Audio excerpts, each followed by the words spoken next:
దేహము దేవుని వలన మీకు అనుగ్రహింపబడి మీలోనున్న పరిశుద్ధాత్మకు ఆలయమై ఉన్నదని మీరు ఎరుగరా? మీరు మీ సొత్తు కారు, విలువ పెట్టి కొనబడిన వారు గనుక మీ దేహముతో దేవుణ్ణి మహిమపరచుడి. చదువున లేఖన భాగాన్ని దేవుడు దీవించునుగాక. ఈ ఉదయకాల సమయంలో దేవుణ్ణి ఆరాధించే ముందుగా, దేవుణ్ణి స్తుతించే ముందుగా, మరి దేవాతి దేవుడైన యేసు ప్రభువారు ఈరోజు నిన్ను నన్ను కూడా ఒక నూతనమైన రీతిగా దేవుణ్ణి ఆరాధించాలని ప్రభు కోరుతున్నాడు ఆయన. అందుకని ప్రతిసారి కూడా దేవుని యొక్క సన్నిధికి వచ్చినప్పుడల్లా ఒక నూతనమైన రీతిగా, ఒక నూతనమైన అనుభవంతో మనం దేవుణ్ణి స్తుతించేవారు ఉంటాం. ఎందుకంటే ఆరాధన అనేది ఎవరో చేస్తే మనం చేయడం కాదు, ఏదో మన యొక్క తలంపులు ఊహను బట్టి వచ్చేది కాదు, కానీ అనుభవపూర్వకముగా దేవుణ్ణి ఆరాధించడం అన్నమాట. ఆరాధన అనేది ఏంటంటే నీ జీవితంలో దేవుడు ఏమై ఉన్నాడో అది నువ్వు ఎరగాలి. నిజంగా నువ్వు దేవుణ్ణి అలాగెరిగిన ఎడల ఆ దేవుణ్ణి నువ్వెంతగానో స్తుతించగలుగుతావు. మీకు ఎన్నోసార్లు చెప్పాను, దైవజనుడు వెస్ట్ బెంగాల్లో సేవ చేసిన జోడల్ ఖాన్ గారు, ఆయన రోజుకి 7 గంటల సేపు ఆరాధన చేసేవారట. రోజుకి 7 గంటల సేపు ఆరాధన చేసేవారట. అంటే నాకు తెలిసిన క్రొత్తలో, నా చిన్నతనంలో దేవుణ్ణి ఆరాధించడం అంటే ఒక 2 నిమిషాలు ఆరాధన చేయడం అంటే చాలా కష్టం అన్నమాట. ఇప్పుడు చూడండి, మనం ఆరాధన చేయడానికి ఒక 5 నిమిషాలు టైం తీసుకున్నాం అనుకో, 5 నిమిషాలు ఆరాధించడం అంటే ఏం చేస్తాం ఆరాధన? సరే 5 నిమిషాలు ఆరాధన చేయగలుగుతాం. ఒకవేళ 10 నిమిషాలు చేయవలసి వస్తే, ఒకవేళ పావు గంట చేయవలసి వస్తే ఎంతసేపు దేవుణ్ణి ఆరాధిస్తాం? ఆరాధన అనేది ఏంటి? ప్రార్థన కాదు. ఒకవేళ ప్రార్థన కూర్చున్నాం అనుకో, చాలాసార్లు మరి మీకు ఎప్పుడైనా బాగా కష్టాలు ఉన్నాయనుకో, ఆ రోజు తిండి తినకుండా ఉపవాసం అని చెప్పి ఇంట్లో ఉండి ప్రార్థన చేస్తారు. ఎంతసేపు చేస్తారు ప్రార్థన? ఎంతసేపు చేస్తారు ప్రార్థన? ఒకవేళ ఉదయం 10 గంటలకు మొదలెట్టారు అనుకో ప్రార్థన, ఎంతసేపు చేస్తారు? మా జాన్ బెదర్ 12 గంటలతో చేస్తారట. మీరు ఎంతసేపు చేస్తారు? ఉపవాస ప్రార్థన అంటే దేవుడితో నువ్వు ప్రార్థన చేసేటప్పుడు ఎంత సమయం దేవుడితో గడుపుతావు? నీ కష్టాన్ని చెప్పుకునేటప్పుడు ఎంతసేపు? ఎక్కువసేపు అంటే నీ దుఃఖం పోయేదాకా. కొంతమంది ఏడుస్తారు చూసారా, ఏడ్చి వాళ్ళని అమ్మ ఏడనివ్వండి అంటారు. ఎందుకు ఏడనివ్వమంటారు? ఆ లోనంతా బాధంతా బయటికి కక్కేసేదాకా ఏడుస్తూనే ఉండాలన్నమాట. ఆపేమనుకో అదేమైపోద్ది, మళ్ళీ కొంచెం మళ్ళీ ఏడుస్తారు వాళ్ళు. ఒక్కసారి ఏడవడానికి వదిలేసామనుకో, వాళ్ళు ఎంతసేపు ఏడ్చి ఏడ్చి ఏడ్చి ఒకసారి ఆగిపోతారు. ఇంకా అలా ఆగారంటే మళ్ళీ ఏడరు. ఇంకా కారణం ఏంటి తెలుసా? తమ దుఃఖం అంటే తన హృదయంలో ఉన్న వేదనంతా దేవుడు చెప్పేసుకుంటారనమాట. అలాగే దేవుణ్ణి ప్రార్థించడం అంటే ఏంటంటే నీకెంత సమస్య, నీకెంత కష్టం ఉందో ఆ కష్టాన్ని దేవుడితో చెప్పుకునే అంతసేపు కూడా నువ్వు ఆ ప్రార్థన ఆపవన్నమాట. నేను ఒక వ్యక్తిని అడిగాను, ఆయన అన్నాడు, అన్న ఈరోజు నేను ఫాస్టింగ్ ఉన్నాను. అలాగా, చాలా సంతోషం. ఎంతసేపు ప్రార్థన చేస్తావు నువ్వు అన్నాడు. అన్నా, నేను ఉదయం 6 గంటల నుంచి సాయంకాలం 6 గంటల దాకా నేను దేవుని సన్నిధిలోనే ప్రార్థనలో ఉంటాను. ఉదయం 6 నుంచి సాయంకాలం 6 వరకు. ఇంకో మాట చెప్పాడు, అన్నా ఉపవాసం అంటే ఎంతకి ఉంటాను తెలుసా? నా ఉమ్మును కూడా నేను మింగను. ఆయన లాలాజలాన్ని కూడా ఆయన మింగడట. అంటే ఇంకా రోజు ఏమి గుట్టకన్ని వేయడటమాట. అంటే తన లాలాజలాన్ని కూడా, తన ఉమ్మును కూడా తను మింగడనమాట. అంత ఉపవాసం ఉంటాను. నేను అన్నాను, చాలా మంచిదని బాబు, మేము చాలాసార్లు ఉపవాసం ఉంటాం కానీ మరింత కఠినంగా ఉండం. గ్లాసు నీళ్ళైనా తాగుతాం. ఇది గొంతు కారిపోద్ది కదా, ప్రార్థన చేసేటప్పటికైనా గొంతు కారుతుంది కదా, గ్లాసు నీళ్ళైనా తాగుతాం మేము. నువ్వు అది కూడా, నీ ఉమ్మును కూడా నువ్వు మింగవంటున్నాను. ఇంత గొప్ప ఉపవాసం ఉంటావు. సరే మరి ఏం చేస్తావు? 6 గంటల నుంచి 6 గంటల వరకు నువ్వు ప్రార్థన చేస్తావా అంటే ఆయన అన్నాడు, నేను ప్రార్థనలోనే ఉంటాను. నా బాధను దేవుడితో చెప్పుకోవడానికి ఆ సమయం కూడా సరిపోదు నాకు. ఎందుకంటే చాలాసార్లు చూడండి, మనం బాగా దుఃఖములో కానీ వేదనలో ఉంటే మనం ఎంత నలిగిపోతామో ఆ రోజంతా తిండి మీద కానీ నిద్ర మీద కానీ లేకపోతే దేని మీద ఉండదన్నమాట. మన వేదన మనం తినేస్తూ ఉంటుందన్నమాట.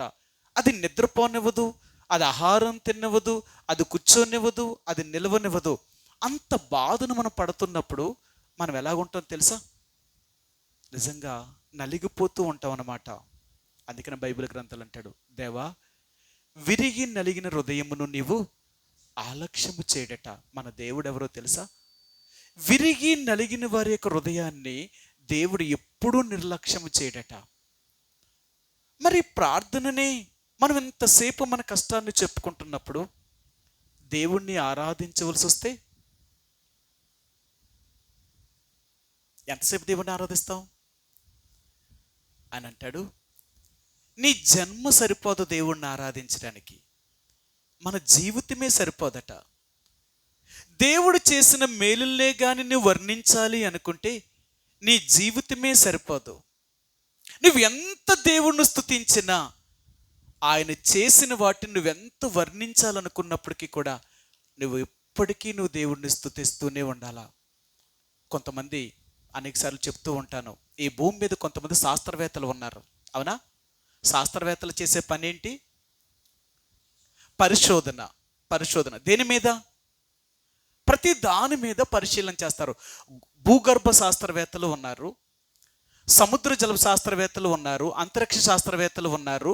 ఇలాగా ఒకటి కాదు, భూమి మీద ఏమైతే ఉన్నాయో అన్నిటినీ వీరు పరిశీలన చేస్తానే ఉన్నారు. అయిపోయిందా వీళ్ళ పరిశీలన? వీళ్ళు చచ్చిపోయినా ఇంకోటి కొత్తగా వచ్చి మళ్ళీ ఇంకోటి మొదలెడతానే ఉన్నాడు. అలాగే ఎప్పటి నుంచి ఈ పరిశోధన చేస్తూ ఉన్నారు? మానవుడు పుట్టిన నాటి నుంచి ఈ పరిశీలన జరుగుతానే ఉంది. అయిపోయిందా? అవ్వలేదు. ఎందుకు అవ్వలేదు? దేవుడు చేసిన సృష్టిని ఎంత తెలుసుకోవాలనుకున్నప్పటికీ కూడా అది మనిషి యొక్క జ్ఞానమునకు మించినది కదా. సరే, మీకు చూపిస్తాను ఆ మాటను. రోమిలికి రాసిన పత్రిక మొదటి అధ్యాయము 19-20 వచనాలండి. 19-20 వచనాలు.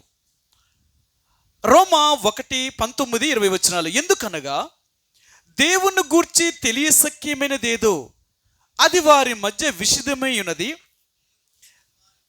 దేవుడు అది వారికి విషిదపరిచెను.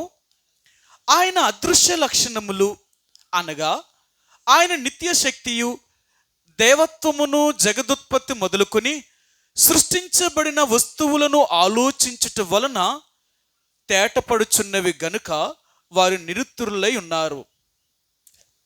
జగదుత్పత్తి మొదలుకొని సృష్టించబడిన ప్రతి వస్తువును పరిశీలించడం ద్వారా ఆయన ఎవరో అర్థం చేసుకుంటారట. దైవత్వము, దేవుడు అనేవాడు నీకు ఎలాగ అర్థమవుతాడు అంటే, ఆయన చేసిన దాన్ని నువ్వు పరిశీలించగలిగితే ఆయన ఎంత గొప్పవాడో నీకు అర్థమవుతుంది. ఈరోజు జీవశాస్త్రం ఉంది, ప్రతి జంతువు మీద పరిశీలన చేస్తున్నారు. రెండవది మానవుడి మీద కూడా పరిశీలన చేస్తూనే ఉన్నారు. ఎంత మానవుడి మీద రీసెర్చ్ చేస్తున్నా, పరిశీలిస్తున్నా అది అంతు చిక్కుతలేదు. అందుకని ఈ రోజుల్లో కొన్ని వ్యాధులకి మందే లేదట. ఇంకా ఏమంటున్నారు తెలుసా? ఆ వచ్చిన వ్యాధికి పేరే పెట్టలేకపోతున్నారట. మానవుడిలో ఉన్న జబ్బుకి ఆ జబ్బు ఏంటా అనేది కనుగోలేకపోతున్నారట. అంటే చూడండి, మానవుడి యొక్క జీవితంలో ఎన్ని రకాలైన విషయాలు ఉన్నాయో. దేవుడు అంటాడు, నేను ఎవరినో నీకు తెలియాలి అంటే ముందు నిన్ను అర్థం చేసుకో. దేవుడు మనల్ని నిర్మించిన విధానాన్ని జ్ఞాపకం చేసుకుంటే మనకెంత భయము, ఆశ్చర్యము కలుగుతుందట.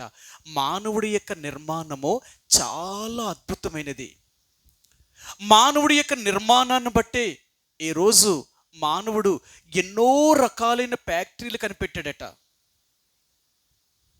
కానీ నేను ఎప్పుడు చెప్తూ ఉంటాను మీకు, ఒక్కోసారి మనకి ఈరోజు షుగర్ ఫ్యాక్టరీలు, ఒకప్పుడు షుగర్ ఫ్యాక్టరీలు ఎక్కువ ఉండే, ఇప్పుడు రోజు రోజుకి క్రమేణా మూసేస్తున్నారు.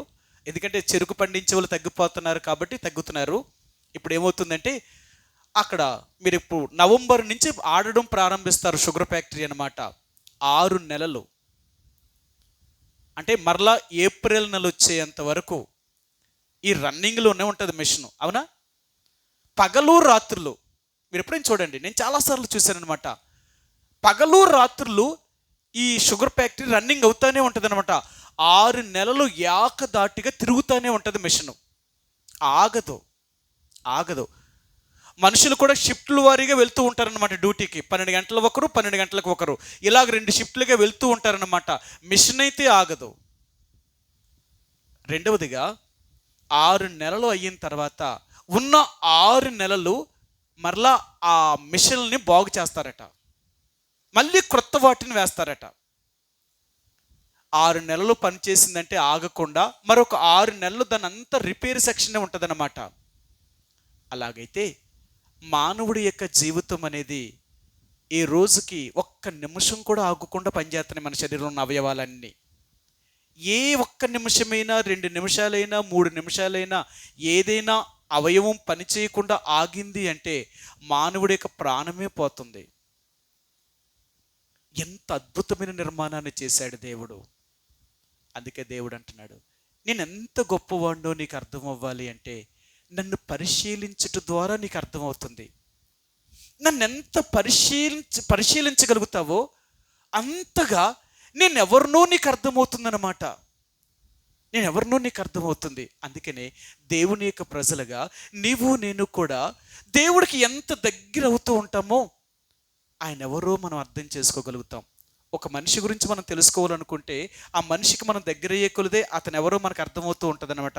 మంచివాడా చెడ్డవాడా అనేది మనకు ఎలాగ అర్థమవుతుందంటే ఆ మనిషికి మనం దగ్గర అవుతున్నప్పుడు, మనం దేవుడికి దగ్గర అవుతున్నప్పుడు దేవుడు ఎలాంటి వాడు అనేది మనకు ఎంతవరకు అర్థమవుతుంది. నువ్వు దూరము నుండి చూస్తే దేవుడు నీకేమీ అర్థం కాడాయన, నువ్వు దగ్గరికి వెళ్ళినప్పుడే అర్థమవుతూ ఉంటాడు. కాబట్టి ఈరోజు నీవు నేను కూడా దేవుణ్ణి ఆరాధించాలి అంటే మన జీవితమే సరిపోదు. మన జీవితమే సరిపోదు. మనం ఎంత దేవుని స్తుతించినప్పటికీ కూడా ఆయన ఇంకనూ ఆరాధనలకు పాత్రుడే. ఆయన ఇంకనూ ఆరాధనలకు పాత్రుడే. అందుకనే ఈ జోడల కాని గారు దేవుణ్ణి ఆరాధించేటప్పుడల్లా ఎలా మొదలు పెట్టేవాడంటేనంట, తన తల్లి గర్భములో పెండముగా పండిది మొదలుకొని అప్పటి నుంచి మొదలెట్టేవాడట. ప్రభువా, నన్ను నీ దగ్గర నుంచి నా తల్లి గర్భములో పెండముగా పండిది మొదలుకొని అప్పటి నుంచి ఆయన ఆరాధించడం మొదలుపెట్టేవాడు. ప్రభువా, ఆ పెండముగా ఉన్నప్పుడు నాకు అవయవాలు నిర్మించిన వాడువు నువ్వు.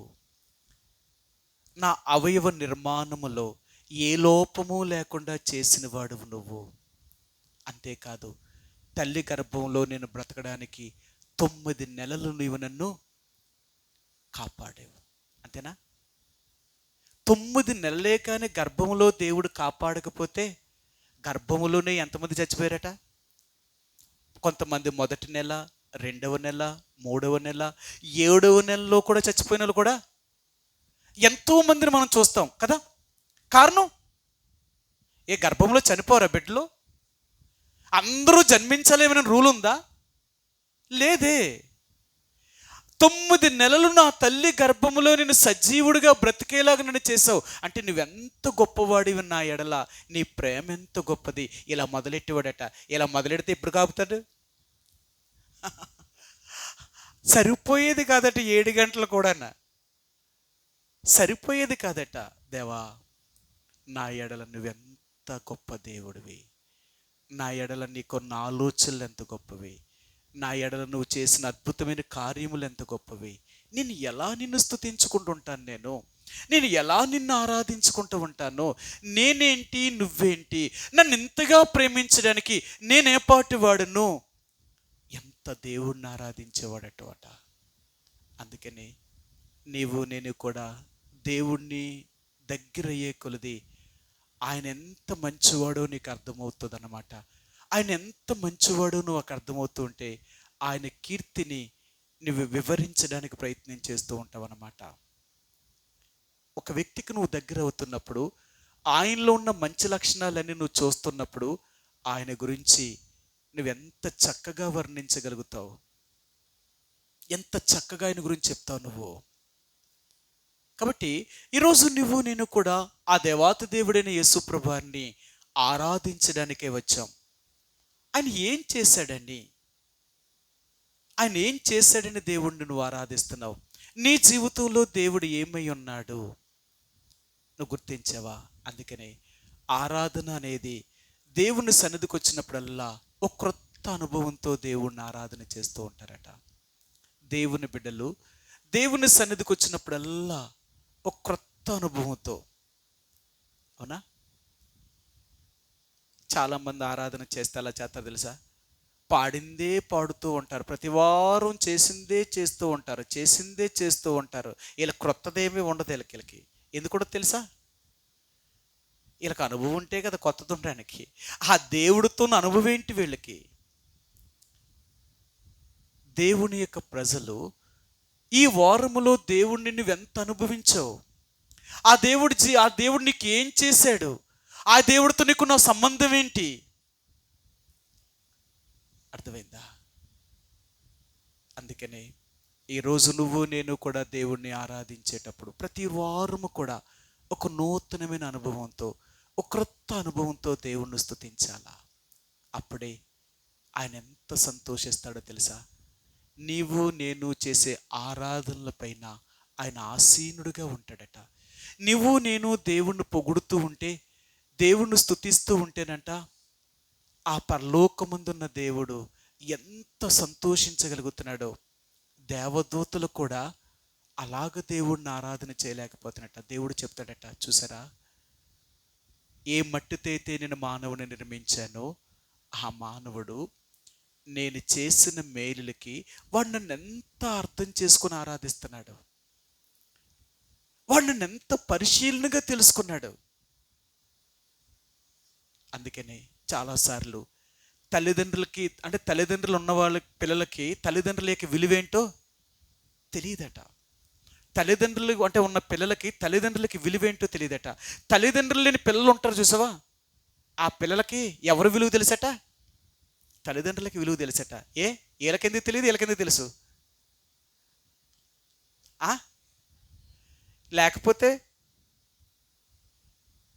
లేకపోతే నష్టం ఏంటి? వీళ్ళకి ఉంటే లాభం ఏంటి? లేకపోతే లోటు తెలుస్తుంది. ఏం లోటు అది? తల్లిదండ్రులు లేకపోతే అన్నీ లోటే. నీకు తినడానికి తిండి ఎవరు ఎడతారు, నీకు బట్ట ఎవరు ఎడతారు, నీకు చూసుకోవాల్సిన అన్నీ ఎవరు చూసుకుంటారు? ఆ తల్లిదండ్రులు ఉంటేనే కదా నీకన్నీ ఇవ్వగలిగిన వారు. ఆ తల్లిదండ్రులే లేకపోతే నీకెవరిస్తారు? నీ అంతటి నువ్వు కష్టపడి ఏదో పని చేసుకుని బ్రతకాలా. అదే దేవుడు అంటున్నాడు, నేనెవరినో నీకు తెలుసుంటే నీకు దాని విలువేంటో అర్థమవుతుంది. నేను లేకపోతే నీకు ఆ విలువ తెలుస్తుంది, నేను ఉంటే నీకు విలువేం తెలుస్తుంది. అందుకనే మనం దేవుణ్ణి నమ్ముకున్న వారమని చెప్పబడుతున్నాం. కాబట్టి ఈరోజు దేవుని యొక్క విలువేంటో నువ్వు అర్థం చేసుకోగలుగుతున్నావా? ఆయన ఎంత గొప్పవాడో, ఆయన నిన్ను ఎందుకు ఇలాగ రక్షించాడో, ఎందుకు దేవుడు తన బిడ్డగా నిన్ను చేసుకున్నాడో నువ్వు గుర్తించావా? అందుకని ఈ ఉదయకాల సమయంలో నీవు నేను కూడా దేవుణ్ణి ఆరాధించేటప్పుడు ఒక క్రొత్త అనుభవంతో నువ్వు దేవుణ్ణి స్తుతించాలి. అందుకని మీరు దేవుని యొక్క సన్నిధికి వచ్చినప్పుడల్లా దేవుని వాక్యములో నుండి ఒక నూతనమైన అనుభవాన్ని మీకు చూపిస్తూ ఉంటాం అన్నమాట. చెప్పిందే చెప్పం. బయటోళ్ళ ఆరాధన చూడండి, బయటోళ్ళ ఆరాధన ఎలా చేస్తారు? అందరూ లేచి నిలబడి ఓ పాట పాడతారు, ఆరాధన పాట పాడతారు. ఆ పాట పాడిస్తే ఆరాధన అయిపోయినట్టు. ప్రతి వారం అదే పాట పాడుతూ ఉంటారు. ఆరాధన అంటే ఏంటి? మనందరూ లేచి ఆరాధన చేసుకుందాం అంటే వీళ్ళందరూ లేచి ఏం చేస్తారు? పాడిందే పాడుతూ ఉంటారు. అది ఆరాధన కాదు. నిజమైంది ఆరాధన అంటే ఏంటో తెలుసా? నీ జీవితంలో ఒక క్రొత్త అనుభవంతో. సరే, మీకు ఆ మాట చూపిస్తాను. దావీదు కీర్తన 45వ కీర్తన గ్రంథము 45వ కీర్తనలో దావీదు మహారాజు దేవుణ్ణి ఆరాధించేటప్పుడు, దేవుణ్ణి స్తుతించేటప్పుడు ఆయన ఎలాగున్నాడో చూపిస్తాను. 45వ కీర్తన 1వ వచనం అండి. 45 1వ వచనం. ఒక దివ్యమైన సంగతితో నా హృదయము బహుగా ఉప్పొంగుచున్నది, అది నేను రాజును గురించి రచించిన దానిని పలికెదను అని అన్నాడు. ఒక దివ్యమైన సంగతితో నా హృదయం బహుగా ఉప్పొంగుతుంది. నిజంగా నీ హృదయం ఎలాగ ఉప్పొంగుతుంది? ఎలాగ సంతోషంతో ఉన్నావు? మీరు ఇప్పుడేం చూడండి, ఎవరైనా మరణించారనుకోండి, మరణించిన వారి దగ్గరికి వెళ్ళినప్పుడు ఎలాగుంటాం? చాలా దుఃఖంగా ఉంటాం. వాళ్ళందరూ ఏడుస్తూ ఉంటే మనం నవ్వుతూ ఉంటే ఏమనుకుంటారు చూసిన వాళ్ళు? వీళ్ళకి చావు ఏంటో తెలియదు, పెళ్ళేంటో తెలియదు, వీళ్ళకి ఎక్కడ నవ్వాలో ఎక్కడ ఏడవాలో కూడా తెలియదురా వీళ్ళకంటారు. అవునా? చావు దగ్గరికి వెళ్తే దుఃఖంతో ఉంటాం, పెళ్లి దగ్గరికి వెళ్తే వెళ్ళిన దగ్గర నుంచి వచ్చేదాకా సంతోషంతో నవ్వుతానే కనపడుతూ ఉంటాం. ఒకవేళ ఏడిసేమనుకు అక్కడ ఇదేంటి శుభమాని పెళ్లి జరుగుతుంది ఏడుతున్నారంటారు. అర్థమైందా? శుభమాని పెళ్లి చేసుకుంటే ఏళ్ళు ఏడుతున్నారేంటి అంటే, వీళ్ళు ఏడిస్తే ఆ వధువరులకి ఇద్దరికి తగులుతుందట ఏడుపు. ఇంకా వాళ్ళు పెళ్లి చేసుకున్న దగ్గర నుంచి ముగించేదాకా వాళ్ళు ఏడుతూ ఉంటారట. అందుకని పెళ్లిలో ఎవరు కూడా ఏడవరు అన్నమాట. అర్థమైందా? నిజంగా నువ్వు దేవుని యొక్క సన్నిధికి వచ్చినప్పుడు నీ హృదయం ఎంత సంతోషంతో పొంగుతుంది. ఆయన ఏం చేశాడని నీ హృదయంలో అంత సంతోషం ఉంది.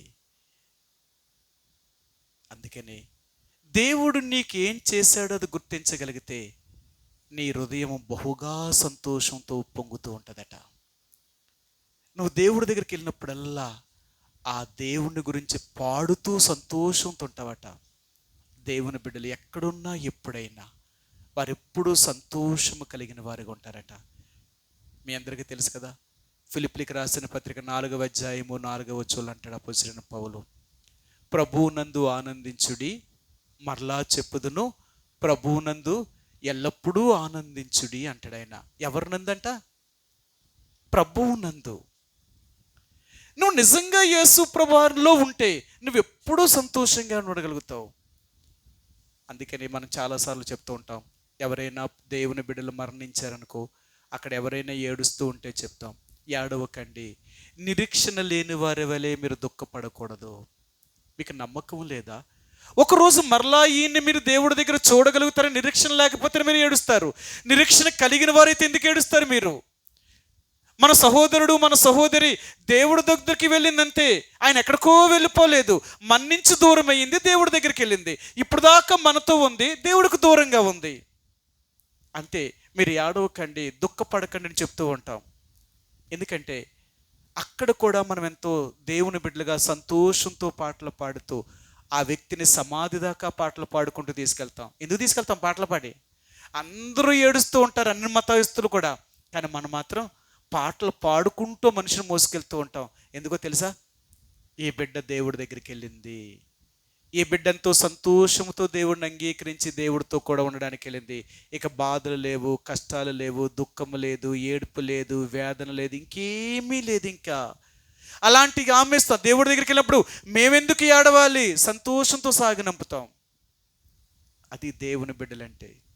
వారి యొక్క హృదయములో సంతోషము, వారి హృదయములో ఆనందము మరలా ఎప్పుడు పొంగుతూ ఉంటుందన్నమాట. ఈరోజు నేను కూడా దేవుడిని ఆరాధించడానికి వచ్చిన నీవు ఒక నూతనమైన అనుభవంతో, ఒక క్రొత్త అనుభవంతో నువ్వు దేవుణ్ణి స్తుతించాలి, దేవుణ్ణి ఆరాధించాలి. ప్రతిసారి కూడా ఈ ఆరాధన నీకు రావాలి అంటే ప్రతిరోజు ఇంటి దగ్గర నువ్వు దేవుడితో ఉన్న అనుభవమే నిన్ను ఆరాధికుడిగా సిద్ధపరచగలుగుతుంది. ప్రతిరోజు ఆరాధన ఆదివారం వచ్చేదో నువ్వు 4 మాటలు పలికేసినంత మాత్రానికి అది నిజమైన ఆరాధన కాదు. నిజమైన ఆరాధన ఏంటో తెలుసా? ప్రతిరోజు నువ్వు దేవుణ్ణి స్తుతించాలా, అది నిజమైన ఆరాధన. అంతేనా? దావీదు మహారాజు 119వ దావీదు కీర్తనలో ఒక మాట అంటాడు, దినమునకు 7 మార్లు నేను నిన్ను స్తుతించుచున్నాను అంటాడు ఆయన. రోజుకి 7 సార్లు దేవుణ్ణి ఆరాధిస్తున్నాడట, దేవుణ్ణి స్తుతిస్తున్నాడట. దేవుని బిడ్డలుగా నీవు నేను దినమునకు ఎన్ని మార్లు దేవుణ్ణి స్తుతి ఆరాధన చెల్లిస్తున్నాం? మీకు తెలుసో తెలియదో, మరి మీరు చేస్తారో చేయరో తెలియదు, కానీ నేను ఎక్కడికి వెళ్ళినా, లేకపోతే నేను ఇంట్లో ఉన్నా, నేను నీళ్లు త్రాగేటప్పుడు కూడా దేవుణ్ణి స్తుతిస్తాను. ప్రభువా, ఈ నీళ్లు నాకు ఇచ్చినందుకు వందనాలు, దీన్ని నేను త్రాగేలాగా నాకు సహాయం చేస్తున్నందుకు వందనాలు. కొంతమందిని చూసినప్పుడు ఎంత బాధపడుతుంది తెలుసా? గొంతుకులో నీళ్లు కూడా దిగరవు. కొంతమందికి గొంతుకులో నీరు పోసినా నీరు కిందకి మింగలేరు. కారణం వాళ్ళకున్న జబ్బు అలాంటి పరిస్థితులు. ఈరోజు నువ్వు నీరును మింగగలుగుతున్నావు, ఆహారాన్ని తినగలుగుతున్నావు అంటే ఆ దేవుడిచ్చిన ఆరోగ్యమే కదా. అందుకని బైబిల్ గ్రంథంలో ఆ మాట ఖచ్చితంగా చెప్పాడు ఆయన. సరే, మీకు ఆ మాట చూపిస్తాను. కొరింథీయులకు రాసిన మొదటి పత్రిక 10వ అధ్యాయము. కొరింథీయులకు రాసిన మొదటి పత్రిక 10వ అధ్యాయము 31వ వచనం అండి. కొరింథీయులకు రాసిన మొదటి పత్రిక 10వ అధ్యాయము 31వ వచనం. కాబట్టి మీరు భోజనము చేసినను పానము చేసినను మీరు ఏమి చేసినను సమస్తమును దేవుని మహిమ కొరకే చేయుడి. నువ్వు ఏది చేసినా, నువ్వు తినినా నువ్వు త్రాగినా దేవునికి మహిమ రావాలా.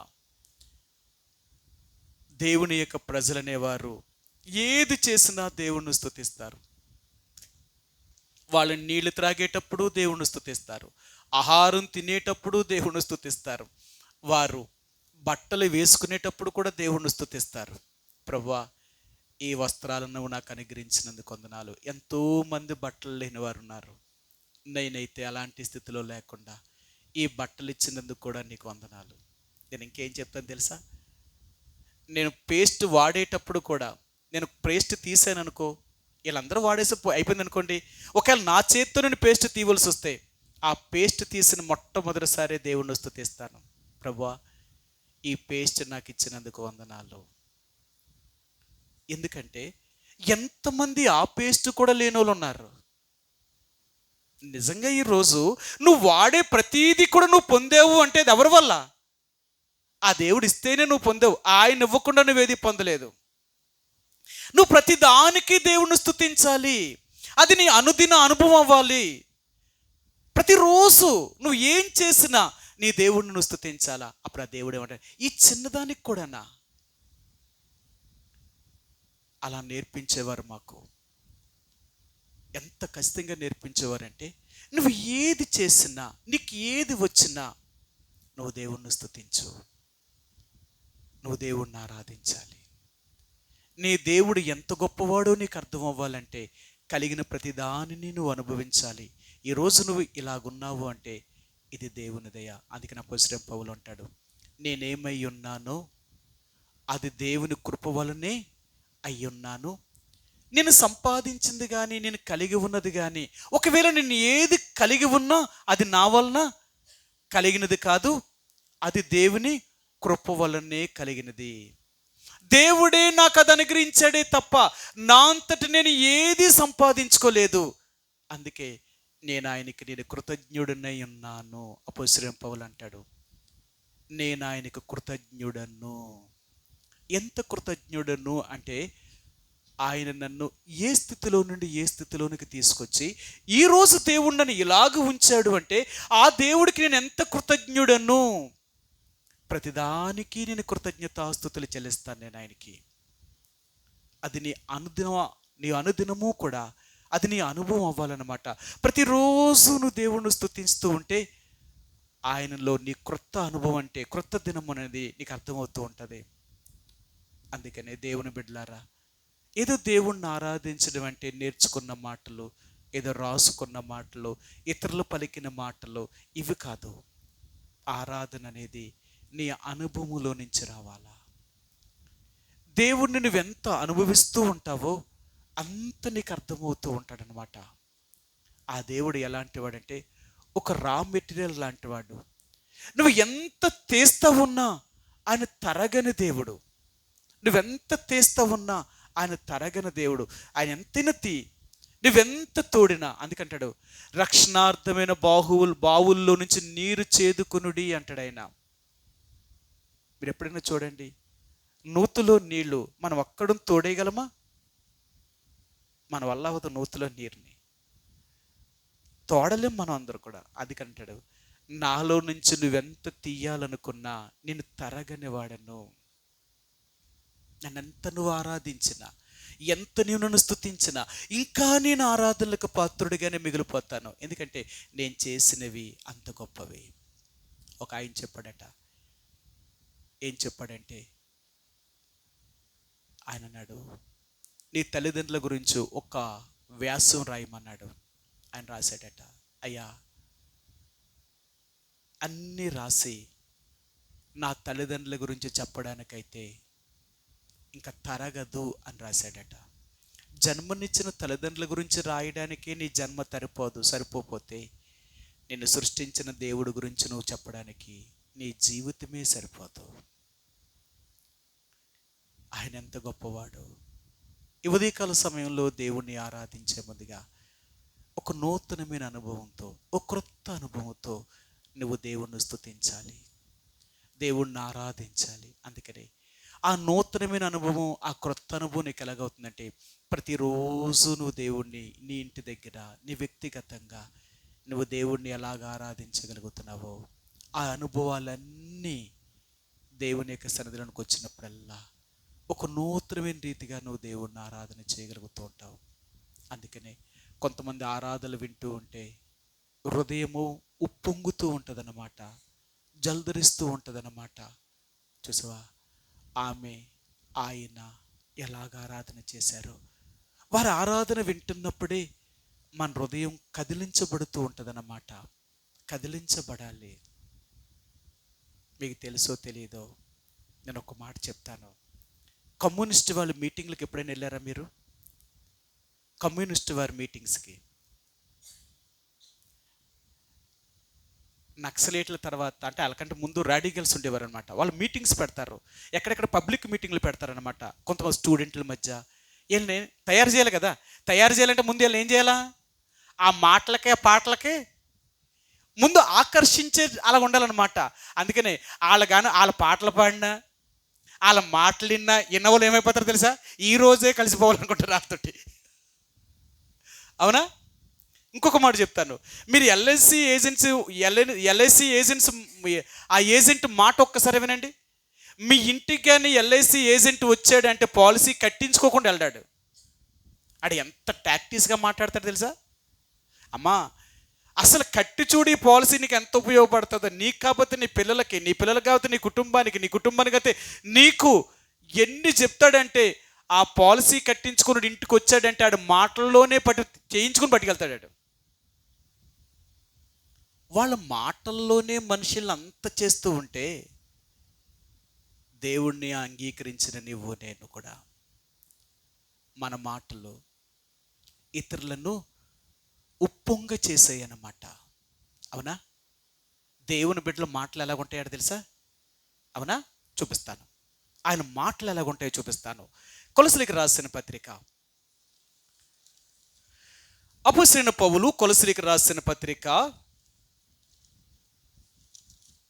3వ అధ్యాయము 4వ అధ్యాయము, కొలసీలకు రాసిన పత్రిక 4వ అధ్యాయము 6 వచనమండి. 4:6. ప్రతి మనుషునికి ఎలాగూ ప్రత్యుత్తరం ఇవ్వలనో అది మీరు తెలుసుకొనుటకై మీ సంభాషణ ఉప్పు వేసినట్లు ఎల్లప్పుడూ రుచికలదిగాను కృపాసహితముగాను ఉండనీయుడి. మన మాటలు ఎలాగుంటాయట? ఎక్కడికి వెళ్ళినా మన మాటలు వినేవాళ్ళకి ఎలాగుంటాయట తెలుసా? ఉప్పు వేసినట్లుగా, రుచికరముగా, అవి ఎంతో తృప్తిని అనుగ్రహిస్తాయట. అందుకనే దేవుని యొక్క బిడ్డలుగా నువ్వు ఆరాధన చేస్తున్నప్పుడు ఇతరుల యొక్క హృదయం ఏమవుతుందో తెలుసా? ఉప్పొంగాలట. మనం ఎలా చేస్తాం తెలుసా? మన మాట మన పక్కోలకే వినబడదు. మనం ఉన్నది 30 అడుగుల స్థలంలో లేము. మన మందిరం పొడుగు ఎంతో తెలుసా? 30 అడుగులు. అందులో స్టేజీ ఎంతో తెలుసా? 10 అడుగులు. ఉన్న స్థలం ఎంతో తెలుసా? 20 అడుగులు. 20 అడుగుల్లో ఆ వెనకలోలు చేస్తే ముందోళ్ళకి అర్థమవుతుంది, ముందోళ్ళు చేస్తే వెనకలోకి అర్థమవుతుంది. మన ఆరాధన ఎలా చేస్తాం తెలుసా? మన ప్రార్థన కూడా ఎవ్వరికి వినపడకూడదన్నమాట.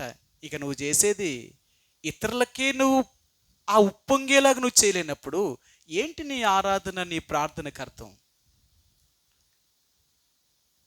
మీరు ఎప్పుడైనా అసలు మీకు అదే కదా, మీరు ఊరు దాటి అక్కడికి బయటికి రారు. మీరు ఊరు దాటి బయటికి వెళ్తే తెలుస్తుంది మీ సంగతి అంటే ఏంటనేది. ఇలా బయట మందిరాలు చూడండి, మనోళ్ళని ఎంతంత పెద్ద మందిరాలు ఉంటాయి తెలుసా? ఈ రోజంటే మైకట్టి తిరుగుతున్నారు ఆరాధన చేసేవారికి మైక్ ఇవ్వడానికి. ఒకప్పుడు అలా లేదు. ఎవరు ఆరాధన చేసినా అందరికీ వినిపించాలా, అలా అయితేనే ఆరాధన చేయాలా. మీరు విశాఖపట్నం షాలేములో మార్టిన్ గారు రేకుల షెడ్ వేశారు, ఉండేదన్నమాట అప్పుడు మందిరం.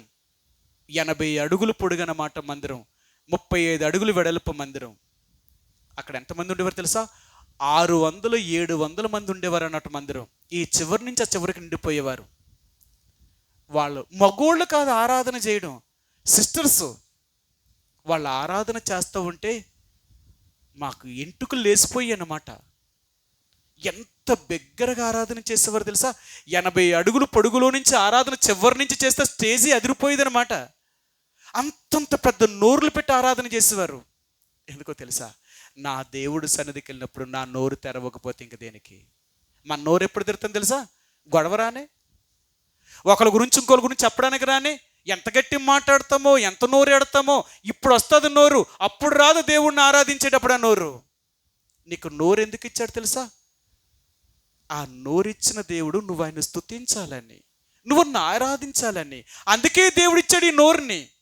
వ్యర్థమైన వాటికి, పనికిమాలిన వాటికి కాదు వాడడానికి ఈ నోరుని. దేవుడి కోసం ఉపయోగించు. నీ నోరుని దేవుని కొరకు ఉపయోగించాలా. ఈ రోజుల్లో అయితే మెగాఫోన్లు వచ్చాయి, మైకులు వచ్చేసాయి, పెద్ద పెద్ద సౌండ్ సిస్టమ్ వచ్చేసింది. ఇప్పుడు వాక్యం చెప్పాలంటే మైక్ సిస్టంలో చెప్తే చాలు, ఎంత దూరం వినిపించదో. మాకు అలా చెప్పించేవారు కాదు. మా రోజుల్లో మైక్ లేదు, ఏమీ లేదు. ఓపెనర్కి వెళ్ళేవాళ్ళం, రోడ్డు మీద కొన్ని 100 మంది నడుచుకుంటూ వెళ్ళేవాళ్ళం. ఆ రోజు వాక్యం ఎలా చెప్పాలి తెలుసా? నీ నోరు ఆ వీధిలో ఉన్న వాళ్ళందరూ కూడా వినబడాలన్నమాట. అంత గట్టికి చెప్పాలి నువ్వు వాక్యాన్ని. అలా చెప్పలేదా? ఎందుకురా పనికొస్తావు నువ్వు? ఇక నువ్వేం దేవుడికి పనికొస్తావు? నీ నోరునే దేవుడికి ఉపయోగించలేని వాడివి, ఇంక నువ్వు దేవుడికి ఏమిస్తావు? నోరు తెరువు నోరు. ఒకవేళ ఎవరైనా వినబడలేనట్టుగా చెప్తే అక్కడ అంతా కొన్ని 100 మంది సిగ్గు తీసేసేవారు అనమాట. ఎంత సిగ్గుపడిపోయేవాళ్ళని తెలుసా? ఇక మళ్ళీ జన్మల్లో ఎక్కడైనా సెంటర్ వేయమని వస్తే ఎంత బిగ్గరగా అరిచేవాళ్ళని తెలుసా? అప్పుడు చెప్పాడు, ఇదిరా దేవుడు సువార్తను చెప్పడం అంటే. దేవుడు నీలో ఉన్నవాడిని నువ్వు ఎంత బిగ్గరగా తెలియచేస్తావో అది దేవుడి గురించి చెప్పడం అంటే. నీ నోరునే దేవుడికి ఉపయోగించలేనప్పుడు నువ్వేం దేవుడు పని చేయగలవు? నువ్వేం దేవుడికి ఉపయోగపడతావు? చాలామంది అంటారు, మీ నోరు పెద్దదండి అంటారు. మీలాంటి నోరులే మాయి కూడా మా సాగదీశారంతే. అర్థమైందా? మమ్మల్ని సాగదీశారన్నమాట. ప్రతిరోజు మా పని ఏంటంటే దేవుని యొక్క సువార్తను, దేవుని యొక్క మాటలు చెప్పడానికి ఈ నోరును ఉపయోగించు. నీ నోరును ఉపయోగించడానికి. ఈరోజు మైక్ లేకపోయినా మీ అందరికి వినబడేలా చెప్తాం మేము. కారణం ఏంటో తెలుసా? అది దేవుని కొరకు నువ్వు సమస్తాన్ని సమర్పించడం అంటే ఏంటో తెలుసా? నువ్వు దేవుని కొరకే నువ్వు స్తుతించడానికి నీ నోరు తెరవకపోతే ఇంక దేనికి తెరుస్తావు? దానివల్ల ఉపయోగం ఏంటి? దేవుని బిడ్డలారా, దేవుణ్ణి ఆరాధించడం అంటే, నువ్వు దేవుణ్ణి స్తుతించడం అంటే, నీ మాట వినేటప్పుడు కానీ, నువ్వు ఆరాధించేటప్పుడు కానీ, నీ స్వరము ఎక్కడ విన్నా వినేవాళ్ళకి వినుబుద్ధి పుట్టాలన్నమాట. వినుబుద్ధి పుట్టాలా. అందుకనే యెషయా దేవుణ్ణి ఇలాగడిగాడు. ఏమడిగాడో తెలుసా? ఒక మాట చూపిస్తాను. యెషయా గ్రంథము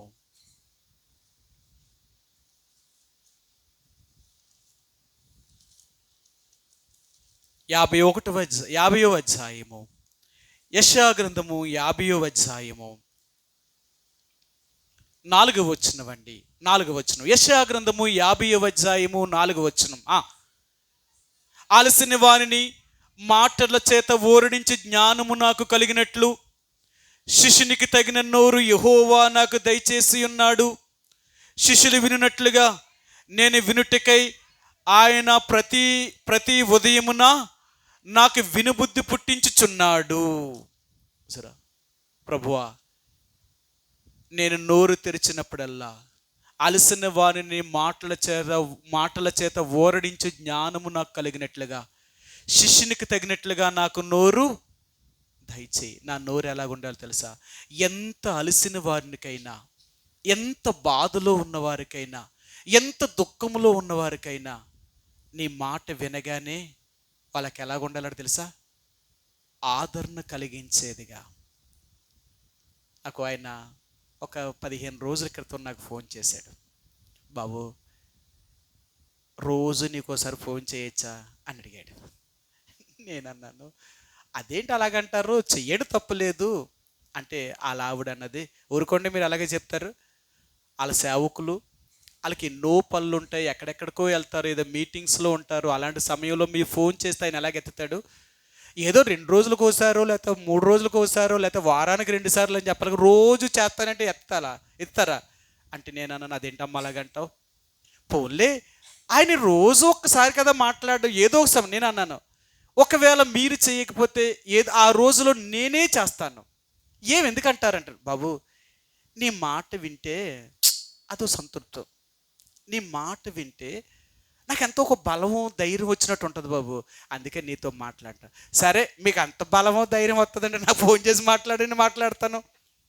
అప్పుడు ఒక్కొక్క 2 రోజులు మర్చిపోతాడు ఆయన, నేనే ఫోన్ చేస్తాను, ఏం మాట్లాడితే బాబు నీ వాక్యం పెట్టుకొని వింటున్నాను నేను, నీ వాక్యాన్ని ప్రతిరోజు నేను వింటాను బాబు, నీ మాట విన్నట్టే వినబడుతుంది నాకు ఆ వాక్యం, అందుకే నాకు ఎంత ధైర్యం వస్తుంది తెలుసా, ఆ వాక్యాన్ని వింటానేమో నీతో చెయ్యకపోయినా పర్లేదు, నీ మాట అన్నాను కదా అంటే. నేను ఎందుకంటున్నాను తెలుసా, మన మాట ఇతరులను ఆదరించేదిగా, ధైర్యపరిచేదిగా, ఇతరులకు మనం ఎంతో ఆదరణ కలిగించేదే ఉండాలా.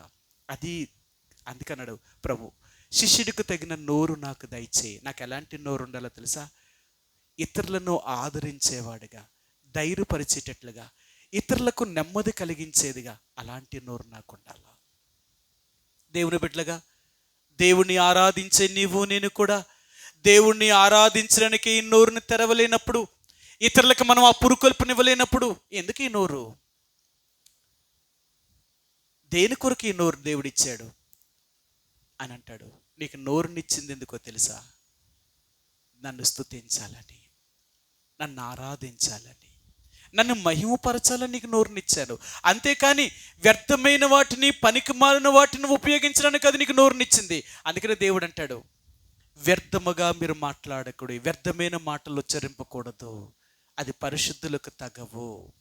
నీ నోరుని దేవుడు ఎందుకు ఇచ్చాడు తెలుసా, పరిశుద్ధమైన వచనాన్నే మీరు పలకాలి, కానీ అపవిత్రమైన వచనాలు మీరు పలకకూడదు. నీ నోటంట అవి రాకూడదు అంటాడు ఆయన. అర్థమైందా? సరే, ఇశ్రాయేలు ప్రజలకు దేవుడు ఏం చేసి చెప్పాడో చూపిస్తాను మీకు. యెహోషువ గ్రంథము 23వ అధ్యాయము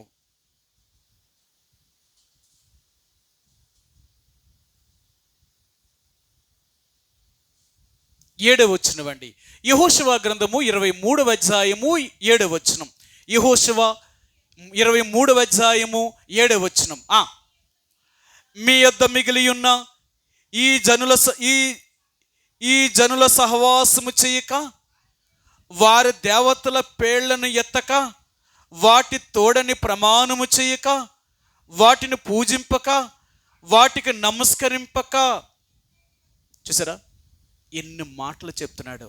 ఏమని చెప్తున్నాడు తెలుసా, పరిశుద్ధులైన వారంట, దేవుని బిడ్డలు అనబడేవారు ఇతర దేవతల పేర్లైనను వీరి నోట పలకకూడదు. అందుకనే దేవుణ్ణి నమ్ముకున్న తర్వాత ఒక అన్యజనులు దేవుడి మందిరానికి వచ్చినప్పుడు వారి పేరును మారుస్తాం. ఎందుకంటే దేవుణ్ణి ఎరగలేనప్పుడు వాళ్ళ పేర్లు ఎలాంటి పేర్లు పెడతారు, ఇతర దేవతల పేర్లు పెట్టుకుంటారు, దేవుళ్ళ పేర్లు పెట్టుకుంటారు, దేవతల పేర్లు పెట్టుకుంటారు. ఇప్పుడు అలాంటి పేర్లు ఇప్పుడు మనం ఎక్కడ పలకూడదు. ఒక ఆయన ఇలా చెప్పాడు, మరి నేను హిందువుని ఎలా తెలుస్తుందండి, అందుకని నేను బాప్తీసం తీసుకున్న పేరు మార్చుకోలేదండి అంటే, నా పేరు అనగానే వాళ్ళకి ఏం తెలుస్తుందట, నేను హిందువున్నా క్రైస్తవున్నా తెలియడం కొరకు నా పేరు మార్చుకోలేదట. నేను అన్నాను, అసలు మీరు బైబిల్ చదవరా అని అడిగాను. అయ్యో బైబిల్ చదువుతామంటే గుడికి వెళ్తాం. అసలు బైబిల్ ఏం చెప్పిందో తెలుసా, అన్య దేవతల పేర్లైన నువ్వు మీ నోట ఎత్తకూడదన్నాడు. నువ్వేమో ఇతర దేవతల పేర్లు ఎట్టుకొని నీ పేరుని ఇంకా దేవుని బిడ్డలతో పలికిస్తున్నావంటే నువ్వేం క్రైస్తవుడివి? అసలు నువ్వు క్రైస్తవుడివేనా? బైబిల్ ఏం చెప్తుంది? నువ్వే నేర్చుకున్నావు. ఈరోజు చాలామంది ఉన్నారు ఇంకా దేవుడిని నమ్ముకుని కూడా పేర్లు మార్చుకోరు, ఆ పాత పేర్లలోనే ఉంటారు. ఎందుకు అలా ఆ పేరుంటే ఈడు హిందువుడని తెలియాలట. నువ్వు యేసు ప్రభులోకి వచ్చిన తర్వాత నువ్వు హిందువుడువేంటి? నువ్వు క్రీస్తుని కలిగిన వాడువు. నువ్వు క్రీస్తుకి చెందినవాడివి. అందుకనే ఒక దేవుని బిడ్డ యేసుప్రభువుని అంగీకరించిన తర్వాత అతడు ఇంతకు ముందు ఏ పేరైతే కలిగి ఉన్నాడో ఆ పేరుని ఎట్టి పరిస్థితుల్లో పలకడానికి కూడా ఇష్టపడ్డావు. నేను ఇతర దేవతల పేర్లు నేనెలా పలికించుకుంటాను, అది నాకు తగదు. మనం దేవుని బిడ్డలో యేసుప్రభువుని అంగీకరించిన వారు ఎంత ఖచ్చితంగా ఉండాలో దేవుడు జ్ఞాపకం చేస్తున్నాడు. ఈరోజు నువ్వు నేను కూడా దేవుణ్ణి ఆరాధించాలి అంటే ఆయన ఎంత నిన్ను నన్ను దేవుడు ప్రత్యేకించేశాడు. ఆయన అన్నిటిలో ప్రత్యేకత.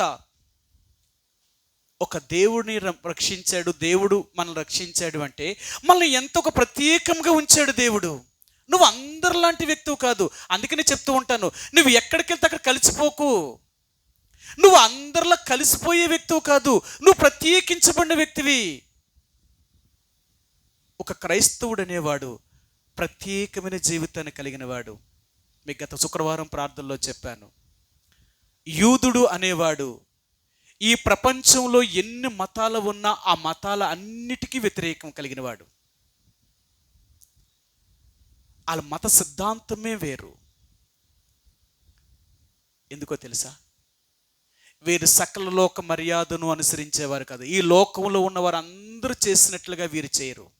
అందుకనే వీళ్ళ లోకానికి ఎప్పుడు విరోధులు. అవునా? దేవుని బిడ్డలు లోకానికి ఎందుకు విరోధులంట? వీళ్ళ పద్ధతులు నచ్చక. అవునా? మనం అందరికీ ఎందుకు విరోధులం అవుతాం తెలుసా? ఎందుకు విరోధులం తెలుసా? ఎందుకట? మన పద్ధతులు నచ్చవట. నేను ఒక్క మాట మీకు చెప్తాను. ఇశ్రాయేలీలు ఐగుప్తులో నుంచి బయటికి రావాలి. మోషేను పంపించాడు. మోషేను పంపించేటప్పుడు దేవుడు మోషేతో ఏం చెప్పాడు? ఫరో దగ్గరికి వెళ్ళి ఏం చెప్పమన్నాడు?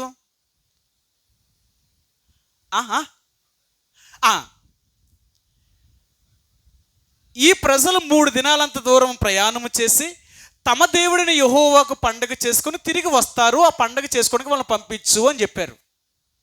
అప్పుడు ఫరో ఏమన్నాడు? అంత ఖాళీగా ఉన్నారా మీరు? పండగ చేసుకోవడానికి అంత ఖాళీగా ఉన్నారా అని వీళ్ళ మీద ఇంకా కఠినమైన బానిసత్వాన్ని ఫరో మోపాడు. అప్పుడు మరలా మోషేను ఫరో దగ్గర పంపించాడు. నేను చెప్తే నీకు అర్థమవుతా లేదా? నా ప్రజలైన ఇశ్రాయేలు ప్రజలు నన్ను సేవించడం కొరకే వాళ్ళని పంపించు అని వాళ్ళతో చెప్పాడు. పంపించకపోతే కొన్ని తెగులు పంపించాడు. కొన్ని తెగులు పంపించిన తర్వాత ఫరో ఏమన్నాడు? అబ్బాయి మొట్టమొదటిసారి ఏమన్నాడంటే, మీ పురుషులు వెళ్ళండి పండక్కి అన్నాడు. ఏమన్నాడు? మీ మగవాళ్ళు మాత్రమే వెళ్ళండి, మీ భార్యలను మీ పిల్లలను మీ యావదాస్తిని ఇక్కడే వదలండి అన్నారు. అప్పుడు ఏమన్నారు? అలా కుదరదు, వీళ్ళతో మేము వెళ్ళగలుగుతాం, మా భార్యలు మా పిల్లలు మా పశువులు మా యావదాస్తిని తీసుకుని వెళ్తామన్నారు. అప్పుడు ఫరోకి అర్థమైపోయింది. ఏమర్థమైపోయింది? వీళ్ళు పండగ చేసుకోవడానికి కాదు, ఇక్కడి నుంచి పారిపోవడానికి చూస్తున్నారు. వీళ్ళు పారిపోవడానికి అడుగుతున్నారు తప్ప వీళ్ళు పండగ చేసుకోవడానికి కాదు. అలాగైతే మిమ్మల్ని పంపను అన్నాడు. పంపనంటే మళ్ళీ దేవుడు ఏమన్నాడు? మళ్ళీ తెగులు రేపు ప్రారంభించబడుతుంది అన్నాడు. మళ్ళీ తెగులు పంపించాడు. అప్పుడు ఫరో అన్నాడు, మళ్ళీ ఇంకో 2-3 తెగులు పంపించిన తర్వాత అప్పుడు ఏమన్నాడంటే, మీరు మీ భార్యలు మీ పిల్లలు మాత్రం వెళ్ళొచ్చు, కానీ మీ పశువులు మీ ఆస్తిని ఇక్కడే వదిలిపెట్టండి అన్నాడు. అప్పుడు ఏమనుకున్నాడు? వీళ్ళు వెళ్ళినా వీళ్ళ ఆస్తి కోసం తిరిగి వస్తారు కదా అనుకున్నాడు. మళ్ళీ ఏమన్నారు? అలా కుదరదు, మేము ఒక్క డెక్కైనను ఇక్కడ మేము వదలు అన్నీ పట్టుకెళ్తామన్నాడు. మళ్ళీ అన్నాడు, వీళ్ళు ఏదో ప్లాన్ తోటి అంటున్నారు, వీళ్ళు కుదరదు పంపించున్నాడు. మళ్ళీ ఏం చేశాడు దేవుడు? మళ్ళీ తెగులు పంపించాడు. అప్పుడు ఫరో ఏమన్నాడంటే, అబ్బాయి ఎందుకురా మీరు అన్నిటితో వెళ్తానంటున్నారు, అసలు కారణం ఏంటో చెప్పండి అన్నారు. అడిగాడు కదా. అప్పుడు వెళ్ళన్నారు, మేము మా దేవుడి దగ్గరికి వెళ్ళినప్పుడు మా దేవుడు ఏమైతే అడుగుతాడో అవి మేము ఆయనకి అర్పించాలా, అది ఎలాగ అర్పించమని ఆ బలిని మేము అర్పించాలా, అలాగ అర్పిస్తే మీ దగ్గర మేము ఆ పండగ చేసామనుకో మేము మీకు ఎలా కనపడతాం? అసహ్యులుగా కనపడతాం. కాబట్టి అందుకే మీ నుంచి దూరంగా వెళ్ళిపోయి దేవుడు అక్కడికి వెళ్ళిన తర్వాత ఏమి అర్పించమంటాడో అవి మాత్రం మేము అర్పించి అక్కడ పండగ చేసుకొని మరలా తిరిగి వస్తాము అన్నాడు. అప్పుడు ఫరో ఏమనుకున్నాడు? ఓహో ఇదా అసలు కారణం, మాకు తెలియదా, సరే వెళ్ళండి అన్నాడు ఆయన. అర్థమైందా? ఎందుకు చెప్తున్నాను అంటే, ఐగుప్తు దేశంలోనే వీళ్ళు పండగ చేయొచ్చు కదా, ఐగుప్తు నుంచి బయటికి ఎందుకు వెళ్ళి పండగ చేయాలంటున్నారు, చేస్తానన్నారు వీళ్ళు. ఎందుకంటే వీళ్ళు బానిసలు కాబట్టి ఇప్పటికే అసహ్యంగా ఉన్నారు. బానిసలు ఏ పండగలు చేసిన వాళ్ళకి ఎలా కనపడతాయి? అసహ్యంగా కనపడతారు. డబ్బున్న వాళ్ళు పండగలు చేస్తే ఎలా చేస్తారు? లేనోళ్ళు పండగలు చేస్తే ఎలా చేస్తారు? లేనోళ్ళు పండగలు చేసిన వాళ్ళకి, డబ్బున్న వాళ్ళు పండగలు చేసిన వాళ్ళకి వాళ్ళకి ఏలో అసహ్యంగానే కనపడతారు. అందుకనే వీళ్ళు అన్నారు, మీరేమో ఉన్నతమైన స్థితిలో ఉన్నవారు, మేమే లేనోళ్ళు, మేము ఏది చేసినా మీకు అసహ్యంగానే కనపడతాం. అందుకనే రబ్బాయి మేము ఇక్కడ పండగ చేయం, మేము దూరం పోయే పండగ చేస్తాం. నువ్వు యేసుప్రభువుని ఎరిగిన తర్వాత నీ పద్ధతులే పూర్తిగా మారిపోతాయి. ఎందుకు మారిపోతాయి తెలుసా? సరే, మీకు ఆ మాట చూపిస్తాను. దేవుడు ఎప్పుడైతే మన పద్ధతులను మారుస్తాడో అప్పుడే లోకానికి మనం విరోధులుగా మారిపోతాం. యోహాను సువార్త 15వ అధ్యాయము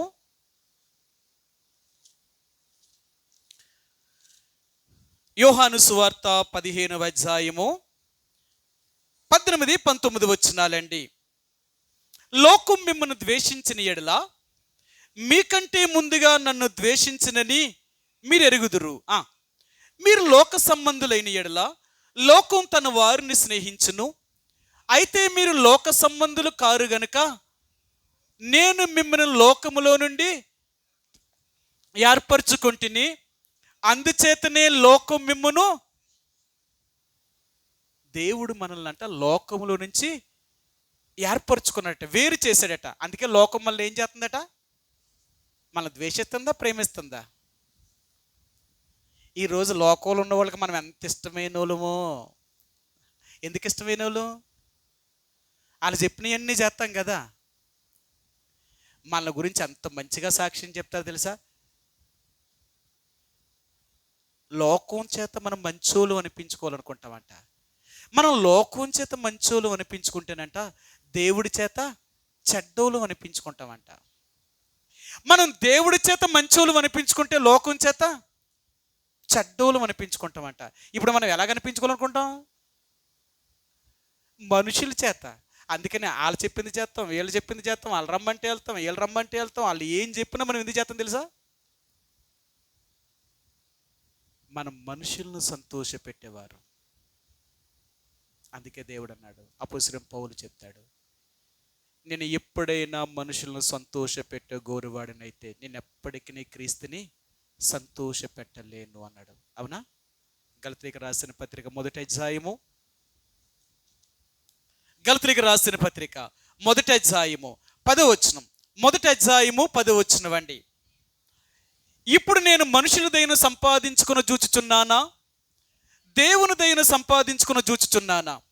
నేను మనుషులను సంతోష పెట్టగోరుచున్నానా? నేను ఇప్పటికీ మనుషులను సంతోష పెట్టగోరువాడినైతే క్రీస్తు దాసుడును కాకపోయికే ఉందును. నేను ఎప్పటికీ మనుషులను సంతోష పెట్టేవాడిని కాదు, నేను దేవుణ్ణి మాత్రమే సంతోష పెట్టేవాడిని. నన్ను గురించి లోకమంతా ఎంత చెడ్డగనుకున్నా పర్లేదు. కారణం ఏంటో తెలుసా? నేను దేవుడికి అంత దగ్గర అవుతున్నాను. నేను ఒక దేవుని బిడ్డ అనేవాడు, ప్రత్యేకించబడినవాడు, వేరు చేయబడినవాడు. లోకములో నుంచి దేవుడు మనల్ని వేరు చేశాడు. లోకమంటే మనుషులే. ఈ మనుషుల్లో నుంచి దేవుడు మనల్ని వేరు చేశాడు. ఎందుకు? వాళ్ళ పద్ధతుల్ని, వారి ఆచారాల్ని, వారి సంప్రదాయాల్ని మనం పాటించకూడదనే దేవుడు వేరు చేశాడు. రక్షించబడిన ప్రతి బిడ్డ కూడా ఈ లోక సంబంధమైన మనుషుల యొక్క పద్ధతులను అనుసరించేవారు కానే కారు. లోకం ఎన్నైనా అనుకొని. అందుకే దేవుడు అన్నాడు, కొన్నిసార్లు మన కన్న తల్లిదండ్రులకు కూడా మన శత్రువులుగా మారిపోతాం. నువ్వు దైవ చిత్తానుసారంగా నడవడం ప్రారంభించావంటే నీ సొంత ఇంటి వారే నీకు శత్రువులుగా మారిపోతారు. నీ రక్త సంబంధులు నీకు విరోధులుగా మారిపోతారు. ఎవరో కాదు నీకు విరోధులు, నీ సొంత ఇంటిలోనే నీకు పుట్టుకొస్తారు నీ శత్రువులు. అయినా భయపడకు. ఎందుకో తెలుసా? యేసు ప్రభువుని ఎరిగిన తర్వాత ఆయన ప్రేమ నుండి నిన్నెవ్వరూ వేరు చేయలేరు. మీకు చెప్తారు ఎంతోమంది భక్తుల యొక్క సాక్ష్యాలు. పరిశుద్ధుడైన ఫ్రాన్సిస్ గారు, అతని జీవిత చరిత్ర చూస్తే అసలు ఎంత గొప్ప సాక్ష్యమో. తల్లిదండ్రులు అతనికి గొప్ప డాక్టర్గా చదివించారు. ఆయన పెద్ద డాక్టర్. ఆయన అప్పటికి డబ్బున్న సంపన్నమైన కుటుంబంలో జన్మించిన వాడు. కానీ ఆయన యేసు ప్రభువుని దేవుడుగా అంగీకరించాడు. అంగీకరించడమే కాక దేవుని కొరకు తను ఏదైనా ఒకటి చెయ్యాలి అనుకున్నాడు. నేను దేవుని గురించి ప్రకటిస్తాను, నేను దేవుని యొక్క సువార్తగా నేను సేవకుడిగా ఉంటాను, దేవుడి గురించి నేను తెలియచేస్తాను అని దేవుడు అతన్ని తన సేవకుడికే పిలిచినప్పుడు తన తల్లిదండ్రులతో చెప్పాడు, దేవుడు నన్ను తన సేవకు పిలిచాడు, నేను మీ మధ్య నుండి వెళ్ళిపోతాను, నేను దేవుని సువార్త ప్రకటించడానికి. తల్లిదండ్రులు అన్నారు, ఇంత చదివించాము, ఇంత డబ్బును ఖర్చు పెట్టాము, ఇంత ఉన్నతమైన స్థితిలోకి నేను తీసుకొచ్చాము, ఈరోజు మమ్మల్ని వదిలేసి వెళ్ళిపోతాను అంటున్నావు, వద్దు అని చాలా రకాలుగా తల్లిదండ్రులు అతను బ్రతిమాలు చూశారు. ఒప్పుకోలేదు. మీకంటే నాకు దేవుడే ముఖ్యం, నాకు దేవుడు తర్వాతే మీరు, నాకు అక్కర్లేదు అన్నారు. ఎన్నో రకాలుగా మాట్లాడారు.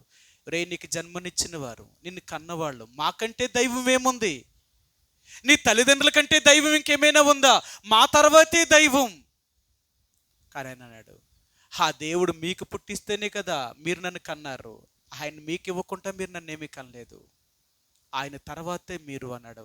ఇంక ఇలాగ చాలా రోజులు తల్లిదండ్రులకి తనకి వాదోపవాదన జరిగిన తర్వాత ఒకరోజు తల్లిదండ్రులు అన్నారు, ఒకవేళ నువ్వు ఇక్కడి నుంచి వెళ్ళిపోవాలి అనుకుంటే ఎంత డబ్బు అయితే నీకు ఖర్చు పెట్టామో అంత డబ్బుని మాకు నువ్వు ఇచ్చేసి వెళ్ళిపోవాలి అన్నారు. అప్పుడు ఆయన చెప్పాడు, మీరిచ్చిన డబ్బుతో నేను చదువుకునే జ్ఞానాన్ని పెంచాను, ఆ జ్ఞానాన్ని మీకు నేను ఇవ్వలేను. ఒకవేళ ఆ జ్ఞానం ఇచ్చేయాలని కూడా ఇచ్చేద్దాను, అది నేను ఇవ్వలేను. నేను ఆ డబ్బునైతే నేను తిరిగి ఇవ్వలేను. రెండో మాట అడిగారు, సరే నువ్వు డబ్బులు ఇవ్వలేను అంటున్నా కాబట్టి ఇప్పుడు నువ్వు ఉన్న శరీరం ఎవరిదో తెలుసా? మాదన్నారు. నీకు రూపాన్ని ఇచ్చిన వాళ్ళం మేము, నిన్ను కన్నవాళ్ళం మేము.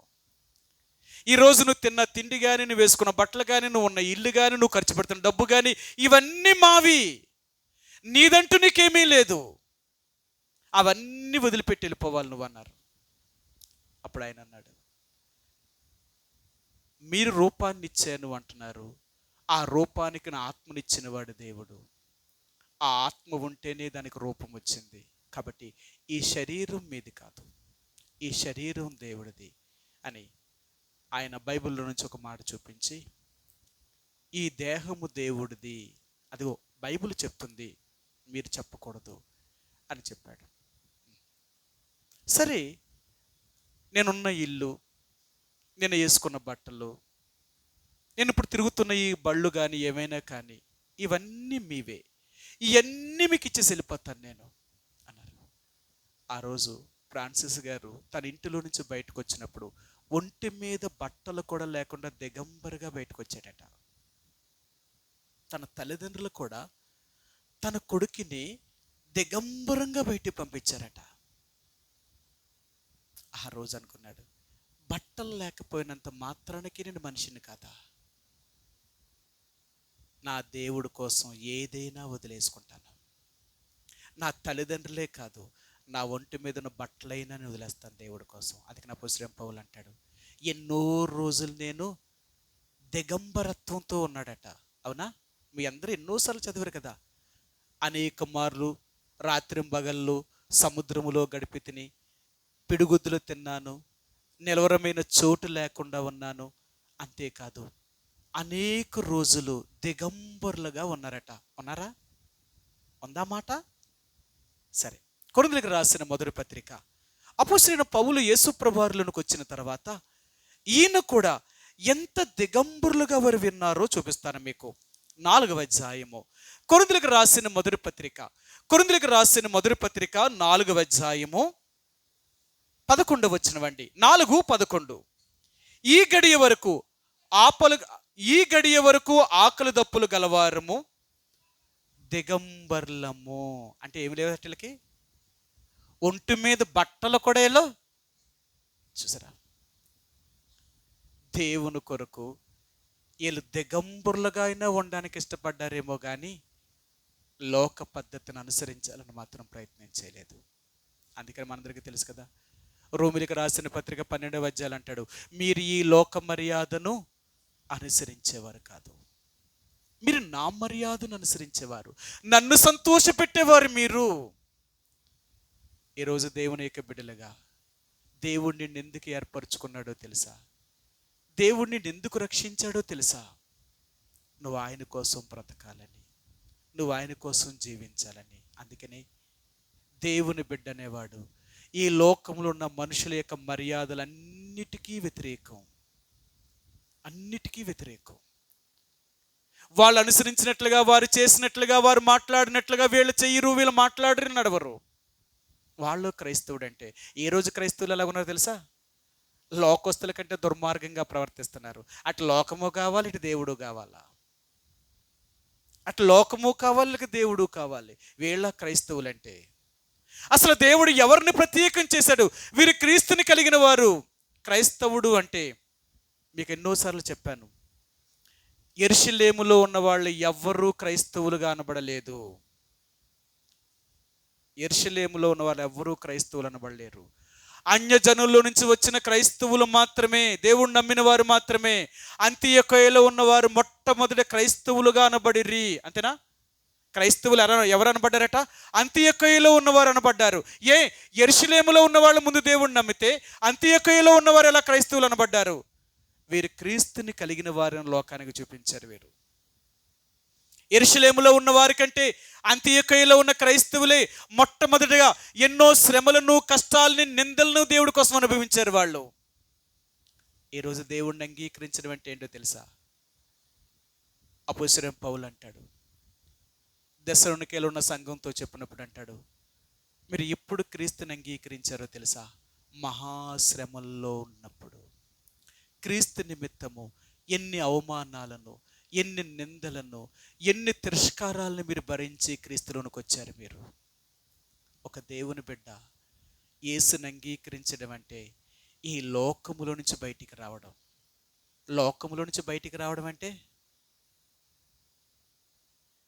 ఎంత కష్టం తెలుసా? ఒక బిడ్డ తల్లి గర్భంలో నుంచి బయటికి రావాలా?